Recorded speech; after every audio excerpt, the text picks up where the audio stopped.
Nobody wanted a 150-pound Cane Corso. For 617 days, families walked past his kennel, took one look at the size of him, and kept right on walking. Too big, too dark, too dangerous. 23 families said no. And then one afternoon, a 2-year-old girl in a little straw cowboy hat walked straight up to his cage, reached through the bars, and chose the one rescue dog nobody else would even look at. 4 months later, what that 150-pound shelter dog did on a blistering back porch in Texas would prove every one of those 23 families wrong and nearly cost him his life. Cole Avery was 34, and for the first time in his life, his house was too quiet. His wife Megan had passed away 14 months earlier in a car accident on a rain-slick stretch of I-20 outside Weatherford, Texas. Since that night, it had been him and their daughter Sadie, and no one else. Cole welded at a shop in Fort Worth and spent every spare hour trying to be two parents at once for a little girl who still asked when mommy was coming home. He wasn't looking for a dog. He was looking for a way to fill a silence that followed him from room to room. It was Sadie who wanted to go to the shelter. Barely 2.5, obsessed with the little straw cowboy hat her grandmother bought her at the Fort Worth stockyards, she had decided with the certainty only a toddler has that their family needed a dog. So on a Saturday in April, Cole drove them to the Parker County Animal Rescue, mostly to let her look. He figured they'd see a friendly Labrador, Sadie would lose interest in 20 minutes, and they'd go home for ice cream. But Sadie didn't lose interest. She walked the long row of kennels holding Cole's hand, past the barking dogs and wagging tails, and stopped dead in front of kennel 17. Inside was the biggest dog Cole had ever seen, a Cane Corso, roughly 150 pounds of muscle, a head like a cinder block, loose folds of skin over a face that looked permanently serious, and a coat so dark gray it shimmered almost blue under the lights. One ear had a notch torn out of it. His eyes had stopped expecting good news a long time ago. A volunteer named Priya walked up beside them, careful in the way she spoke. "That's Diesel," she said. "He's been with us 617 days, longer than any animal here." Cole asked why. Priya let out a slow breath. 23 families have come through for him. Everyone takes a look at his size, reads Cane Corso on the card, and changes their mind before they ever meet him. He's never so much as growled at a soul. People just can't get past 150 pounds and a face like that. Cole started to steer Sadie away. A 150-pound guard breed dog and a 2-year-old was not a combination any sane single father signs up for. But Sadie wouldn't move. She let go of his hand, walked up to the bars, and pushed her small fingers through them. Cole's heart stopped, and Diesel, 150 pounds of dog that 23 families had feared, slowly lowered his enormous head and pressed his cheek into the little girl's open palm. Then he closed his eyes. Sadie giggled, pulled off her cowboy hat, and tried to balance it on his head through the bars. "This one," she announced, "this one's ours." Cole signed the adoption papers 40 minutes later, still not sure he hadn't lost his mind.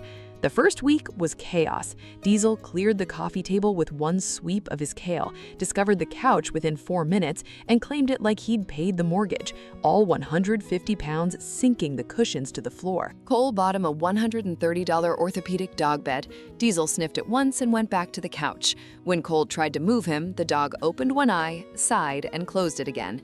But here's what 23 families never stuck around to learn. Underneath that intimidating frame was a dog who read people like a book. And Diesel had been reading this broken little family since the second Sadie's fingers touched his cheek. He didn't just tolerate the toddler, he organized his entire enormous existence around her.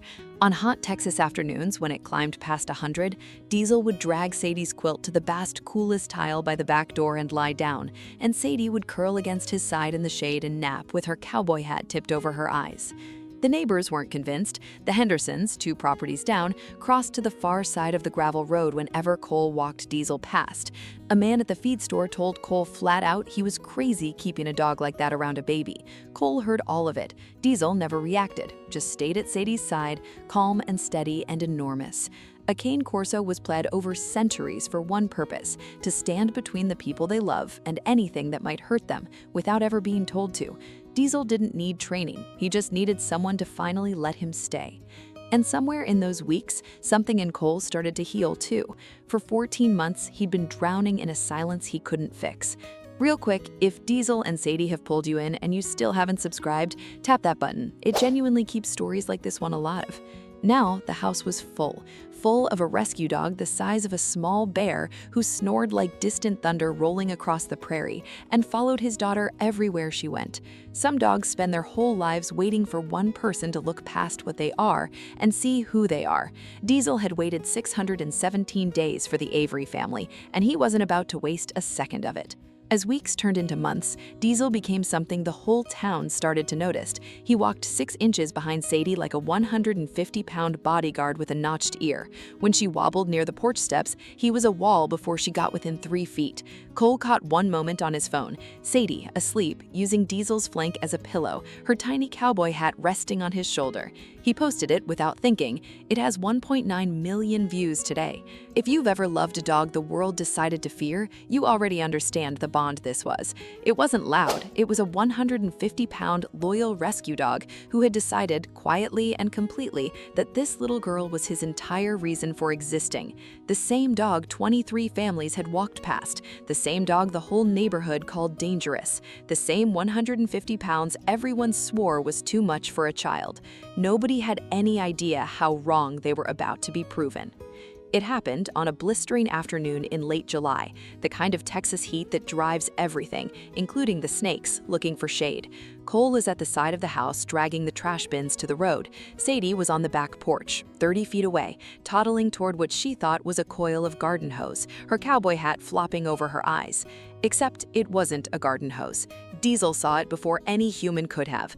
A western diamondback rattlesnake, thick as a man's wrist, coiled in the shade of the bottom porch step, its rattle just starting to buzz, directly in the path of a little girl who had no idea it was there. What happened next took less than 2 seconds. Diesel crossed the porch in a single explosive lunge, threw all 150 pounds of his body between Sadie and the snake, and shoved her backward with his shoulder so hard she sat down in the grass. The rattlesnake struck. It hit Diesel twice on the muzzle and the chest before he pinned it long enough for it to twist free into the brush. Cole came around the corner at a dead sprint, pulled by Sadie's crying and a sound from Diesel he'd never heard. He found his daughter sitting unharmed in the grass, her cowboy hat in the dirt beside her, and his 150-pound dog standing guard over her, swaying, his muzzle already swelling to twice its size. He scooped up Sadie, loaded Diesel into the bed of his truck, 150 pounds of dead weight he lifted on pure adrenaline, and drove the 22 minutes to the emergency animal hospital in Fort Worth with his hazard lights flashing the whole way. The next 6 hours were the longest of Cole's life. A rattlesnake bite to a dog's face and chest is a brutal race against swelling and tissue damage, and Diesel had taken 2 full strikes of venom meant for a 30-pound toddler. The vet, a calm woman named Dr. O'Coffer, started anti-venom immediately and warned Cole the next morning would tell them everything. The bill climbed past $1,900, and Cole signed for every dollar without hesitation. Whatever it costs, he said. That dog is the only reason my daughter is alive. Diesel made it. His face stayed swollen for 9 days, and he carried 2 small scars on his muzzle for the rest of his life, but he made it. When Cole brought him home, Sadie marched straight up to her enormous bandaged guardian and gently set her little straw cowboy hat on his head. Diesel's tail thumped the floor once. Dr. O'Coffer said she'd treated plenty of snake bites, but had never seen a dog deliberately put itself between a child and a striking rattler. That was an instinct getting lucky, she told Cole. That dog chose her. And Priya, who'd watched 23 families walk past Diesel for 617 days, cried when Cole called. The most overlooked dog in the shelter had become the bravest animal in the county. Even the Hendersons came around, waving Diesel over for ear scratches every time he passed. Today, Diesel is 5. He still owns the couch, he still naps on the cool tile with Sadie tucked against his side, and there's still a little straw cowboy hat that ends up on his head more often than hers. The silence that used to follow Cole through that house is gone, and it left the same week a 2-year-old reached through a kennel door and chose the one dog the world had given up on. If a dog ever plants himself between your child and something you can't see, Don't second guess him. They sense things we lost the ability to sense long ago. Trust them. And if you're ever in a shelter looking at a dog labeled too big, too dark, or too dangerous, please do your research, prepare your home, and understand what you're taking on. Because sometimes the gentle giant everyone else fears is the exact one who'll lay down his life for the people you love. 23 families looked at 150 pounds of Cane Corso and saw a problem. A 2-year-old in a cowboy hat looked at the same dog and saw her best friend in the world. Would you have trusted your child's life to a 150-pound rescue dog that nobody else wanted? Or would you have walked right past him like the other 23 families did? Tell me in the comments.